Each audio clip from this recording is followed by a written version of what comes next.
Welcome back on capital news Delhi. चलिए देखते हैं दिल्ली की 25 फटाफट बड़ी खबरें। साथ ही डेली खबरों से अपडेट रहने के लिए चैनल को सब्सक्राइब करने के साथ वीडियो को लाइक करें। अंतर्राष्ट्रीय योग दिवस पर योगामय हुआ दिल्ली एनसीआर। सीएम समेत दिग्गज नेताओं ने लिया भाग। दिल्ली एनसीआर समेत रविवार को पूरे देश में अंतर्राष्ट्रीय योग दिवस मनाया जा रहा है। दिल्ली में लाल किला, कनॉट प्लेस, कर्तव्य पथ के साथ ही डीडीए, एनडीएमसी और एमसीडी के पार्कों में एक साथ योग कार्यक्रम हो रहे हैं। दिल्ली की मुख्यमंत्री रेखा गुप्ता 12वें अंतर्राष्ट्रीय योग दिवस के अवसर पर असोला भाटी में नीली झील किनारे सैकड़ों लोग साधकों के साथ योगाभ्यास में सम्मिलित हुई। इस अवसर पर सांसद श्री रामवीर सिंह भिदोड़ी, मंत्री सरदार मनजिंदर सिंह सिरसा, विधायक करतार सिंह तंवर सहित वरिष्ठ नेता व अधिकारी उपस्थित हुए। दिल्ली वालों की टेंशन खत्म। अब मोबाइल पर दिखेगा बस का लाइव टाइम, जान सकेंगे किस स्टॉप पर कब आएगी आपकी बस। राजधानी की बस प्रबंधन व्यवस्था को बेहतर बनाने के लिए डीटीसी डिजिटलाइजेशन और आर्टिफिशियल इंटेलिजेंस को बढ़ावा देने पर विचार कर रही है। इसके लिए डीटीसी कुछ ही दिन पहले दिल्ली सरकार के साथ समझौता ज्ञापन पर हस्ताक्षर कर साथ आए आईआईटी कानपुर का भी तकनीकी लाभ उठाएगी। योजना के मुताबिक मौजूदा बस प्रबंधन व्यवस्था में बड़े बदलाव की जरूरत महसूस की गई है। इसमें पुरानी बसों को हटाना और ज्यादा इलेक्ट्रिक बसें शामिल करना शामिल है। वही किस बस स्टॉप पर कितने बजे कौन सी रूट की बस आ रही है, आने वाले समय में लोग इस सुविधा का लाभ उठा पाएंगे। सभी बस स्टॉप पर इस व्यवस्था को स्थापित किया जाएगा। नए इलेक्ट्रिक बस डिपो तैयार करने में भी आईआईटी कानपुर की मदद लिए जाने का फैसला लिया गया है। 3 दिन पहले डीटीसी की हुई बैठक में आईआईटी कानपुर के साथ सहयोग करने के लिए एक औपचारिक प्रस्ताव तैयार करने का फैसला लिया गया है। जंतर मंतर पर बिना पुलिस की अनुमति के प्रदर्शन पर अड़ी बीजेपी के समर्थक, बढ़ाई गई सुरक्षा व्यवस्था। कोकरोच जनता पार्टी ने शनिवार को जंतर मंतर पर 14 दिनों के भीतर दूसरी बार धरना प्रदर्शन किया। प्रदर्शन को शाम 5 बजे तक की अनुमति थी, लेकिन पुलिस की बिना मंजूरी के बाद भी खबर लिखे जन तक पार्टी के समर्थक प्रदर्शन पर अड़े रहे, जबकि पुलिस प्रदर्शन की अनुमति देने से इनकार करते हुए बार बार सुप्रीम कोर्ट और अन्य नियमों का हवाला देते हुए प्रदर्शनकारों से जंतर मंतर खाली करने की घोषणा करती रही। प्रदर्शन में पार्टी के संस्थापक अभिजीत दीप के करीब 1.5 घंटे की देरी से पहुंची, जबकि उन्हें दोपहर 12 बजे पहुंचना था। प्रदर्शन में लद्दाख की सामाजिक कार्यकर्ता सोनम वांगचुक ने भी भाग लिया और प्रदर्शनकारों को संबोधित भी किया। दिल्ली के जन कल्याण शिविर में उमड़ी भीड़, हजारों ने उठाया सरकारी योजनाओं का लाभ। नरेंद्र मोदी सरकार के 12 वर्ष पूर्ण होने पर दिल्ली सरकार द्वारा 42 जगहों पर आयोजित 3 दिवसीय जन कल्याण शिविर को समापन हो गया। अंतिम दिन शनिवार को विभिन्न कल्याणकारी योजनाओं का लाभ उठाने और जरूरी दस्तावेज बनवाने के लिए लोगों में भारी उत्साह देखने को मिला। लाभार्थियों ने सरकार के प्रयासों की सराहना की। शिविर के आखिरी दिन केंद्रों पर आधार कार्ड अपडेट कराने, पिंक कार्ड, श्रम कार्ड, बीमा और वृद्धावस्था व विधवा पेंशन सहित अन्य महत्वपूर्ण दस्तावेज बनवाने के लिए बड़ी संख्या में लोग पहुंचे। शिविर में सुबह 9 बजे से शाम 5 बजे तक की नागरिकों की आवाजाही लगी रही। हालांकि अंतिम दिन अत्यधिक सर्वर लोड होने के कारण व्यवस्थाओं में कुछ तकनीकी अड़चनें भी सामने आई। दोपहर के समय कई केंद्रों पर कंप्यूटर प्रणालियों और बायोमेट्रिक मशीनों में तकनीकी खराबी आने के कारण बार बार बाधित भी हुआ। दिल्ली सरकार द्वारा जारी आंकड़ों के मुताबिक शिविरों में 2 दिन में कुल 28,000 लोग लाभान्वित हुए। सभापुर एक्सटेंशन में सड़क पर जमा गंदा पानी बना मुसीबत, घरों तक पहुंचा नाली का पानी।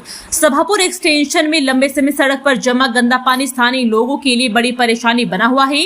नीलाकी की नालियां जाम पड़ी है, जिसके कारण लोगों को रोजाना गंदे पानी से होकर आवाजाही करनी पड़ रही है। स्थानीय लोगों का आरोप है कि कई बार शिकायत करने के बावजूद दिल्ली नगर निगम की ओर से कोई कार्रवाई नहीं की गई। स्थानीय निवासी रूप कुमारी के अनुसार बालाजी मंदिर की ओर जाने वाली गली में करीब 3 माह से नाले का गंदा पानी सड़क पर जमा है। पहले पानी केवल सड़क पर बहता था, लेकिन लंबे समय से नालों की सफाई नहीं होने के कारण अब गंदा पानी जमा होकर लोगों के घरों में भी प्रवेश करने लगा है। इससे लोगों का घरों में रहना मुश्किल हो गया है और बदबू से हालात और खराब हो रहे हैं। दिल्ली का पोश इलाका और करोड़ों में खरीदा फ्लैट पर पीने का पानी जहर, मूल सुविधाओं के लिए तरस रहे 10,000 लोग। रिटायरमेंट के बाद 13 महीने पहले 70 वर्षीय राजदेव केसरी ने उम्र भर की जमा पूंजी लगाकर दिल्ली के पोश इलाके वसंत कुंज में फ्लैट लिया था, ये सोचकर कि बेहतर सुविधाओं के साथ साथ जीवन का आनंद ले सकेंगे। फिलहाल स्किन एलर्जी के चलते इलाज के लिए एम्स के चक्कर काटने को मजबूर है। 4 साल पहले बेहतर मूलभूत सुविधाओं की आस में प्रवीण कुमार ने भी आशियाना बसाया था। बताते हैं कि 30 दिन में ही बता दो बच्चा इन्फेक्शन का शिकार हो चुका है। यह परेशानी सिर्फ इन दो की नहीं बल्कि वसंत कुंज के सेक्टर E1 व E2 में कई परिवारों की है। लोगों का कहना है कि इलाके में दूषित पानी आ रहा है जिससे एलर्जी, डायरिया, पेट दर्द जैसी स्वास्थ्य परेशानियों से जूझ रहे हैं। दरअसल यहाँ करीब 10,000 की आबादी को आज तक पानी की सीधी आपूर्ति नहीं मिल पाई है। दिल्ली जल बोर्ड द्वारा डीडे के टैंकरों से पानी सोसाइटियों के अंडरग्राउंड वाटर रिजर्वोयर्स में भरा जाता है और फिर घरों तक पहुंचाता है। डाबड़ी पालम रोड की बदहाली से पश्चिमी दिल्ली में हाहाकार, गड्ढे और धूल बनी परेशानी का सबब। डाबड़ी पालम रोड की बदहाल और जर्जर स्थिति में राहगीरों की समस्या बढ़ा दी है। पश्चिमी और दक्षिण पश्चिमी दिल्ली को जोड़ने वाली इस महत्वपूर्ण सड़क की ऊपरी परत कई जगह से उखड़ चुकी है। बताया गया कि जगह जगह बने गहरे गड्ढे और टूटी सड़क रोजाना हजारों लोगों के लिए परेशानी का कारण बने हुए हैं। जहां हल्की बारिश के होने पर इन गड्ढों में पानी भर जाता है, वहीं मौसम के गर्म होते ही उड़ते वाली धूल राहगीरों के आंखों में पहुंच हादसे की संभावना को बढ़ा देती है। बुल्ला कॉलोनी में 30 साल से हाई टेंशन तारें बनी, जानलेवा खतरा, कई बार हो चुके हादसे। बाहरी दिल्ली में कंझावला की बुल्ला कॉलोनी में घरों के ऊपर से गुजर रही हाई टेंशन तार 1000 लोगों की जान के लिए आफत बनी है। पिछले लगभग 30 साल से कॉलोनी के लोग 11,000 वोल्ट की बिजली के तारों के बीच रह रहे हैं। कई लोग हादसे का शिकार हो चुके हैं। राष्ट्रीय पक्षी मोर समेत अन्य पक्षियों भी करंट की चपेट में आ चुके हैं। लोगों का आरोप है कि हर चुनाव में यह मुद्दा नेताओं के लिए वादा बन जाता है, लेकिन चुनाव समाप्त होने के बाद इसे भुला दिया जाता है। कड़कड़ुम्मा मार्केट में चला सफाई अभियान, कारोबारियों से सहयोग की अपील। कड़कड़ुम्मा मार्केट कॉम्प्लेक्स में शनिवार को बड़े स्तर पर सफाई अभियान चलाया गया। उप महापौर डॉक्टर मोनिका पंत ने शिकायत संज्ञान में आने के बाद मौके पर पहुंचकर अधिकारियों को पूरे परिसर की सफाई के निर्देश दिए हैं। इस दौरान सड़कों किनारे जमा कचरा और मलबा हटाया गया। वहीं डीडे के खाली प्लॉट से कई ट्रक कचरा निकाला गया। कारोबारियों ने नियमित सफाई, सड़क मरम्मत और पार्किंग व्यवस्था सुधारने की मांग उठाई। साथ ही पार्किंग ठेकेदार पर लापरवाही के आरोप भी लगाए। विभाग बदले पर नहीं बदली, सेंट्रल वर्ष की बदहाली, अब मेट्रो से जागी उम्मीद। पश्चिमी दिल्ली के लाइफलाइन नजफगढ़ मेन रोड के दोनों लेन के बीच एक और पिलरों के ऊपर शानदार मेट्रो गुजरती है, तो नीचे जमीन पर उन्हीं पिलर या खंभों के बीच सेंट्रल वर्ष बदहाल नजर आते हैं। सेंट्रल वर्ष की ऐसी दशा एक आध महीने या 1-2 वर्षों से नहीं बल्कि कई वर्षों से कायम है।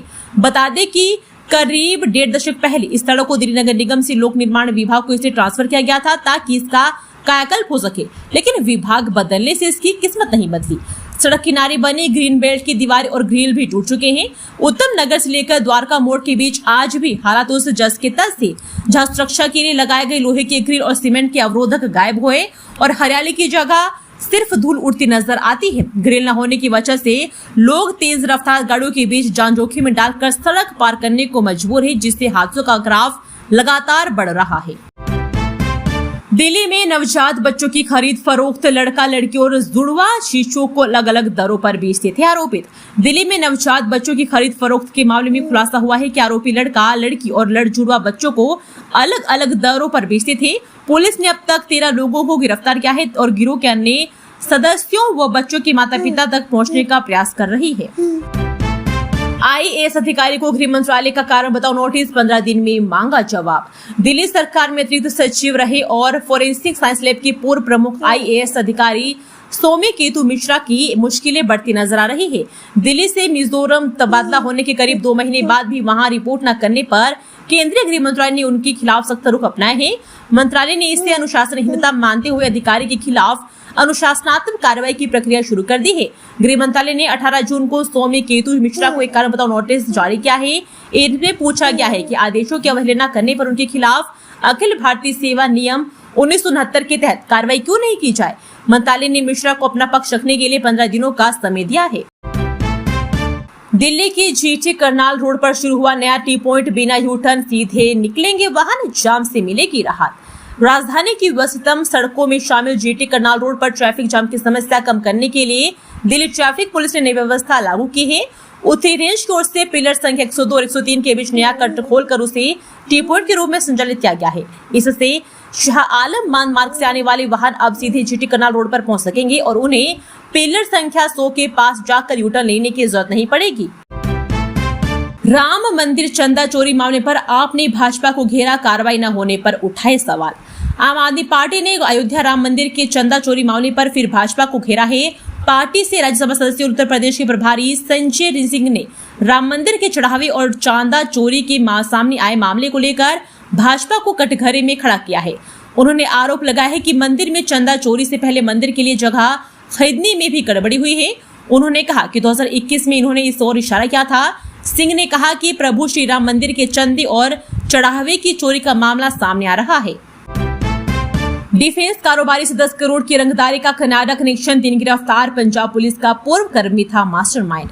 देश की बड़ी डिफेंस कारोबारी के रूप में पहचाने जाने वाले विजने त्रिशूल डिफेंस सॉल्यूशंस प्राइवेट लिमिटेड के संस्थापक और प्रबंध निदेशक सहित साहिल लूथरा को जान से मार देने की धमकी देने व 10 करोड़ रुपए रंगदारी मांगने के मामले में क्राइम ब्रांच ने 3 आरोपितों को गिरफ्तार किया है। गिरफ्तार आरोपितों के नाम जसवंत सिंह, शमशेर सिंह और गुरपिंदर सिंह है। इन्हें बीते 13 जून को अमृतसर और तरनातर से गिरफ्तार किया गया। तीनों को पटियाला हाउस कोर्ट में पेश कर पहली बार तीनों से पूछताछ के लिए रिमांड पर लिया गया। अल्जाइमर और बार बार बेहोशी की समस्या में कारगर योग, एम्स की स्टडी में सामने आए कई बड़े फायदे। अल्जाइमर, बार बार चक्कर आने या बेहोश हो जाने की समस्या से जूझ रहे लोगों के लिए योग बेहद कारगर उपाय साबित हो सकता है। योग से मानसिक क्षमता और मनाद्योषा से सुधार और तनाव को दूर करने में भी लाभ मिलता है। एम्स के शोध योगा में पाया गया है कि नियमित योगाभ्यास से वैसोवेगल सिंड्रोम के मरीजों में बेहोशी और चक्कर आने की घटनाओं में कमी आई है। इस शोध के परिणाम प्रतिष्ठित अंतर्राष्ट्रीय जर्नल JSC क्लिनिकल इलेक्ट्रोफिजियोलॉजी में प्रकाशित हुए हैं। दिल्ली मेट्रो कर्मी की शाहदरा रेलवे स्टेशन पर पीट कर हत्या, 8 आरोपी मुजफ्फरनगर से गिरफ्तार। शाहदरा रेलवे स्टेशन पर शनिवार सुबह ट्रेन में चढ़ने के दौरान कहासुनी पर कुछ युवकों ने दिल्ली मेट्रो कर्मी की पीट कर हत्या कर दी। आरोपी ट्रेन में चढ़कर फरार हो गए। दोनों का आरोपी की घटना के दौरान एक GRP जवान नहीं मौजूद था, लेकिन उसने युवक को बचाने और आरोपितों को पकड़ने के उचित प्रयास नहीं किए। पिटाई के बाद युवक को GTB अस्पताल में भर्ती करवाया गया, जहां डॉक्टर ने उसे मृत घोषित कर दिया। घटना का एक वीडियो इंटरनेट मीडिया पर प्रसारित हो रहा है। मुजफ्फरनगर से 4 नाबालिग समेत 8 आरोपितों को पकड़कर GRP दिल्ली के सुपुर्द कर दिया गया है। मूल रूप से बागपत के रहने वाले पंकज धामा 32 वर्षीय दिल्ली मेट्रो में कर्मी थे। 40 बैंक खातों में पहुंचे पूर्व PM के बेटे से ठगे गए 7.68 करोड़। दिल्ली पुलिस ने फ्रीज की 4.28 करोड़। पूर्व प्रधानमंत्री इंद्र कुमार गुजराल के बेटे जाने माने उद्योगपति नरेश गुजराल से 7.68 करोड़ की साइबर ठगी मामले में स्पेशल सेल की IFSO यूनिट ने पहले लेयर के कुछ मूल खाता धारकों की पहचान कर ली है। शुरुआती जांच में पता चला है कि ठगी की रकम पहले लेयर की 4 मूल्य बैंक खातों में गई। ये खाते महाराष्ट्र, तेलंगाना व आंध्र प्रदेश के हैं। इनमें 2 खाते किसी एक राज्य के हैं। 4 खातों में पैसे आने के कुछ ही मिनट के अंदर उस रकम दूसरे लेयर के करीब 40 से अधिक खातों में ट्रांसफर कर दी गई। पुलिस पूरे मनी ट्रेल के पता लगाने में जुटी हुई है। पुलिस पहले लेयर के खाता धारकों की पहचान करने के लिए तेलंगाना, आंध्र प्रदेश व महाराष्ट्र में छापेमारी भी कर रही है। दिल्ली हाईकोर्ट का अहम फैसला, पोक्सो दोषी को सुप्रीम कोर्ट में अपील के लिए मिली पैरोल। पोक्सो मामले में दोषी करार दिए गए जसविंदर सिंह को दिल्ली हाईकोर्ट ने सुप्रीम कोर्ट में SLP दाखिल करने के लिए 14 सप्ताह की सशर्त पैरोल दी है। कोर्ट ने कहा कि याचिकाकर्ता को अपनी बात प्रभावी ढंग से रखने और निजी वकील चुनने के अधिकार से वंचित नहीं किया जा सकता है। न्यायमूर्ति गिरीश कथपाला की पीठ ने अभियोजन पक्ष की इस दलील को खारिज कर दिया कि दोषी जेल से ही कानूनी सहायता लेकर SLP दाखिल कर सकता है। कोर्ट ने कहा कि जेल का विजिटर रूम वकील और कैदी के बीच विस्तृत बातचीत के लिए उचित स्थान नहीं है। अलीगढ़ पुलिस द्वारा पैरोल का विरोध और फरार होने की आशंका भी अदालत ने ठुकरा दी, क्योंकि इसके समर्थन में कोई ठोस कारण नहीं मिले हैं। उल्लेखनीय कि वर्ष 2019 में जसविंदर सिंह के खिलाफ पोक्सो अधिनियम के तहत मामला दर्ज हुआ था और उसकी पूर्व पैरोल याचिका दिसंबर 2025 में खारिज कर दी गई थी। दिल्ली में फौजी बनकर मकान मालिक से ठगी, गुरुग्राम से म्यूल खाता धारक गिरफ्तार। किराए पर फ्लैट लेने के नाम पर एक मकान मालिक से 35,000 ठगी करने के मामले में मध्य जिला की साइबर सेल थाना पुलिस ने म्यूल खाता धारक को गिरफ्तार कर लिया है। ठग ने खुद को भारतीय सेना का सूबेदार बताकर पीड़ित का भरोसा जीतकर उन्हें चूना लगाया। ठगी की रकम इसे आरोपित के खाते में ट्रांसफर हुई थी। पुलिस ने आरोपित के पास से वारदात में इस्तेमाल मोबाइल फोन भी जब्त कर लिया है। दिल्ली में अब खराब स्ट्रीट लाइट पर प्रति घंटा लगेगा जुर्माना, कंट्रोल रूम से होगी लाइव निगरानी। दिल्ली की सड़कों को रात के सफर में अधिक सुरक्षित बनाने के लिए दिल्ली सरकार एक नई व्यवस्था पर काम करने जा रही है। अब लोक निर्माण विभाग की सड़कों पर स्ट्रीट लाइट खराब होने पर संबंधित निजी कंपनी की जेब ढीली होगी। प्रस्तावित नई व्यवस्था के तहत स्ट्रीट लाइट बंद रहने के समय 2 घंटों में गिना जाएगा और जितने घंटे लाइट खराब होगी उसी हिसाब से कंपनी पर प्रति घंटा जुर्माना लगाया जाएगा। इस कड़े कदम का मुख्य उद्देश्य कंपनियों की ढिलाई को खत्म करना और सड़कों पर पसरे रहने वाले अंधेरे से जनता को मुक्ति दिलाना है। राम मंदिर चढ़ावा चोरी मामले में क्यों नहीं हुई एफआईआर, केजरीवाल बोले आखिर किससे बचा रही सरकार। आपके राष्ट्रीय संयोजक अरविंद केजरीवाल ने अयोध्या स्थित राम मंदिर में चंदे और चढ़ावे की चोरी का मामला सामने आने पर सवाल उठाया है।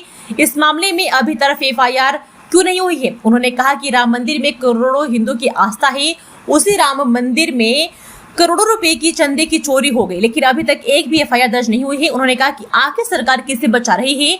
कहा कि इस पाप में शामिल लोग कितने भी बड़े क्यों ना हो, उन्हें सीधे जेल में डाल देना चाहिए। कहा कि करोड़ों लोगों की आस्था की रक्षा जरूरी है। रविवार को राम मंदिर में चंदे की चोरी मामले को लेकर केजरीवाल ने एक्स पर एक वीडियो साझा कर कहा, अयोध्या के राम मंदिर से करोड़ रुपए की चंदे की चोरी हुई। बताया जा रहा है कि लगभग 200 करोड़ रुपए के कैश की चोरी हो गई और कई हीरे जवाहरात के बक्से भी चोरी हो गए। युवक के कान में दरोगा ने क्यों फुसफुसाया, लगने लगी Delhi police I love you के नारे, वीडियो वायरल। कांग्रेस जनता पार्टी ने शनिवार को जंतर मंतर पर प्रदर्शन शुरू किया है। यह 14 दिनों में इस तरह का दूसरा समर्थन था।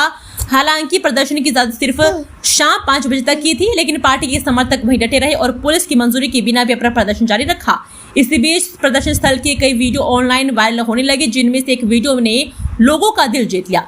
वीडियो में साफ दिख रहा है कि दिल्ली पुलिस का एक अधिकारी प्रदर्शन कर रहे एक युवक के कान में कुछ फुसफुसाता रहा है। इसके तुरंत बाद वहां मौजूद प्रदर्शनकारियों ने Delhi police I love you के नारे लगाने लगे। इस वीडियो को @सिंह प्रियांशी नाम के यूजर ने इंस्टाग्राम पर शेयर किया है। दिल्ली में छीना mobile phone, ACP Yogesh Malhotra ने दिया वापस तो छाता ने कहा थैंक यू सर। पूर्वी जिले में चलाए जा रहे ऑपरेशन विश्वास के तहत 161 लोगों को उनके चोरी हुए व छीने गए मोबाइल लौटाए गए। इस दौरान मयूर विहार में छात्रा को उसका छीना हुआ मोबाइल एसीपी योगेश मल्होत्रा ने वापस किया तो उसने हंसते हुए कहा thank you sir. DCP Rajiv Kumar के नेतृत्व में जिले के विभिन्न 10 सब डिवीजन पृथु विहार, मधु विहार, मयूर विहार और कल्याणपुरी में ऑपरेशन विश्वास के तहत मोबाइल लौटने के लिए विशेष कार्यक्रम लिए गए। इन कार्यक्रमों के जरिए नागरिकों को उनके मोबाइल फोन लौटाए गए, जिसमें लोगों ने खुशी और संतोष देखा। लोगों को जंतर मंतर आने से ना रोके, अभिजीत दीपके ने की दिल्ली पुलिस से अपील। सीजेपी के संस्थापक अभिजीत दीपके ने रविवार को अधिकारियों से जंतर मंतर पर चल रहे प्रदर्शन स्थल के शौचालयों में पानी की सप्लाई बंद न करने की अपील की है। हजारों प्रदर्शनकारियों वहां जमा है और केंद्रीय शिक्षा मंत्री धर्मेंद्र प्रधान के इस्तीफे की मांग कर रहे हैं। एक्स पर एक पोस्ट में दीपके ने लिखा, मैं अधिकारियों से अनुरोध करता हूं कि जंतर मंतर प्रदर्शन स्थल पर शौचालयों की पानी की सप्लाई बंद न करें। कल रात से पब्लिक रेस्ट रूम में पानी नहीं है। उनकी अपील तब आई जब प्रदर्शनकारी शनिवार रात देर तक जंतर मंतर पर धरना देते रहे और पुलिस के स्थल खाली करने के लिए निर्देश की अवहेलना की। दिल्ली को ड्रग्स का ट्रांजिट हब बनाने की साजिश, आईजी एयरपोर्ट पर लगातार जब्त हो रहे मादक पदार्थ। दक्षिण पूर्वी एशियाई देशों से लगातार दिल्ली पहुंच रहे नशे की खेप ने जांच एजेंसियों की चिंता बढ़ा दी है। शुरुआती जांच में संकेत मिले हैं कि अंतर्राष्ट्रीय तस्कर दिल्ली को ड्रग तस्करी का ट्रांजिट हब बनाने की कोशिश कर रहे हैं, जहां से नशा पहुंचाकर देश के अन्य शहरों तक पहुंचाया जा सके। मई जून माह में ही आईजी एयरपोर्ट पर 111 किलोग्राम से अधिक मादक पदार्थ को पकड़ने के साथ साथ 8 तस्करों को गिरफ्तार किया गया है। इसमें मई माह में ही 81 किलोग्राम ड्रग बरामद हुआ है। ताजा मामले में कस्टम विभाग की एयर इंटेलिजेंस यूनिट ने कुआं लालपुर से आए एक भारतीय यात्री के कब्जे से 6.934 किलोग्राम हेरोइन बरामद कर उसे गिरफ्तार किया है। सरवना भवन में फ्री ब्राउनी या संजय वन में वॉक, दिल्ली में फादर्स डे को स्पेशल बनाने के लिए कहां से हो रहे इवेंट्स। किसी के लिए पिता बचपन की सबसे सुरक्षित जगह है तो किसी के लिए हर मुश्किल में चुपचाप साथ खड़े रहने वाला सहारा। 21 जून को फादर्स डे के मौके पर युवाओं ने इस रिश्ते को खास बनाने के लिए अपने अंदाज में तैयारी की है। पापा को कोई कस्टमाइज्ड गिफ्ट के जरिए अपने दिल की बात कहना चाहता है तो कोई पापा के साथ पूरा दिन बिताकर नई यादें संजोने की तैयारी में है। कई युवाओं ने पापा को सरप्राइज देने के लिए भी विशेष योजनाएं बनाई है। युवाओं का कहना है कि फादर्स डे सिर्फ उपहार देने का अवसर नहीं बल्कि पिता के साथ समय बिताने और अपनी भावनाएं व्यक्त करने का दिन भी है। इसी वजह से उन्होंने स्पेशल डेट और आउटिंग की योजना बनाई है। कोई अपने पिता के साथ लंच या डिनर करेगा तो कोई पूरा दिन परिवार के साथ बिताने की तैयारी कर रहा है। दिल्ली 7वीं परीक्षा केंद्रों पर कड़ी सुरक्षा, केंद्रीय बलों की तैनाती, एनटीए की फुल तैयारी। पेपर लीक के चलते रद्द किए गए नीट यूजी कड़ी सुरक्षा इंतजाम की वे 21 जून को दोबारा होने जा रही है। इस परीक्षा में 22 लाख से अधिक छात्र शामिल होंगे। इससे पहले शनिवार को एनटीए की मॉक ड्रिल के जरिए देश के 551 शहरों के 5440 केंद्रों और विदेश के 14 केंद्रों पर आयोजित होने जा रही परीक्षा की तैयारियों को परखा। परीक्षा अंग्रेजी, हिंदी सहित 12 भारतीय भाषाओं में आयोजित होगी। पूरे आयोजन में 3 लाख से अधिक कर्मचारी अधिकारियों को लगाया गया है। एनटीए ने छात्रों को प्रवेश पत्र, एक पहचान पत्र और 2 फोटो के साथ निर्धारित समय पर परीक्षा केंद्र पर पहुंचने के लिए कहा है। गर्मी को देखते हुए परीक्षा केंद्रों पर पीने के पानी, बिजली, पंखे व अभिभावकों के बाहर बैठने के लिए विशेष इंतजाम भी किए गए हैं। वेतन से कट रहे पैसे, फिर भी अस्पतालों में नहीं हो रहा कैशलेस इलाज, अस्पतालों का लेना पड़ता है सहारा। केंद्र सरकार की तर्ज पर नगर निगम कर्मचारियों को कैशलेस इलाज की सुविधा देने के लिए शुरू की गई एमसीडी एम्प्लॉयज हेल्थ स्कीम फिलहाल जमीन पर उतरती नजर नहीं आ रही है। स्थिति यह है कि दिसंबर 2025 में कर्मचारियों के वेतन से इस योजना के लिए अंशदान काटा जा रहा है, लेकिन 7 माह बाद भी अधिकांश कर्मचारियों को ना तो मेडिकल वार्ड कार्ड मिले हैं और ना ही अस्पतालों में कैशलेस इलाज की सुविधा उपलब्ध हो पाई है। दिल्ली में फुटपाथों पर अतिक्रमण से पैदल चलना हुआ खतरनाक, 4 साल में मई गई 2524 राहगीरों की जान। सुप्रीम कोर्ट ने फुटपाथ को आम लोगों का मौलिक अधिकार बताया है जिस पर वे चल सकते हैं, लेकिन राजधानी में फुटपाथ अतिक्रमण के आगे गायब हो गए हैं। प्रशासन दावा करता है कि फुटपाथों को अतिक्रमण मुक्त किया जा रहा है, लेकिन इच्छा शक्ति कितनी है इसका अंदाजा इन आंकड़ों से लगाया जा सकता है कि हर साल हजारों वर्ग किलोमीटर फुटपाथ से अतिक्रमण हटाने के दावे के बाद भी ये मुक्त नहीं हो पाए हैं, जिसकी वजह से हर वर्ष सैकड़ों लोगों की जान जा रही है। दोस्तों, वीडियो पसंद आया तो वीडियो को लाइक एवं चैनल को सब्सक्राइब कीजिए और कमेंट करके बताइए कि आप दिल्ली के किस जगह से इस वीडियो को देख रहे हैं। जय हिंद, वंदे मातरम।